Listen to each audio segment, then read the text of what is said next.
అగాధ movie review. MS రాజు దర్శకత్వంలో రూపొందిన అగాధ దైవిక అంశాలు, క్షుద్రశక్తుల నేపథ్యంలో సాగే ఒక హారర్ మిస్టరీ థ్రిల్లర్. కథ ఏమిటంటే, ఆధ్యాత్మిక మరియు మాంత్రిక శక్తులు కలిగిన మహాదేవి కామాక్షి భాస్కర్ల తన బంధువు మహిమ ఉల్కా గుప్తా అనుమానాస్పద ఆత్మహత్య గురించి తెలుసుకుంటుంది.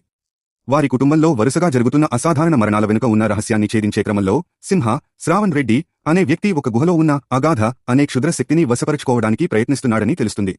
ఆ దుష్ట శక్తి నుండి తన కుటుంబాన్ని కాపాడుకోవడానికి మహాదేవి తన దైవిక శక్తులతో ఎలా పోరాడిందనేదే మిగతా కథ.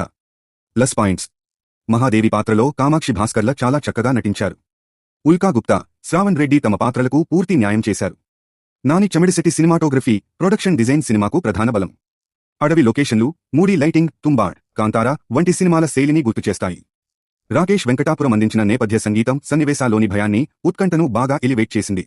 ఫస్ట్ హాఫ్, ఇంటర్వెల్ ముందు వచ్చే సీన్లు మరియు కథనంపై ఆసక్తి కలిగించేలా సీన్ల నిర్మాణం బాగుంది. Minus points.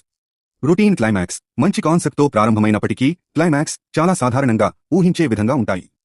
తక్కువ భయానక క్షణాలు, కేవలం విజువల్స్ మరియు మూడ్పై ఆధారపడటం వల్ల నిజంగా భయపెట్టే హారర్ సీన్లు తక్కువగా ఉన్నాయి.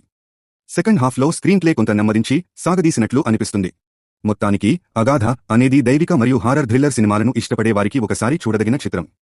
ఈ మూవీకి నా రేటింగ్ 2.5/5.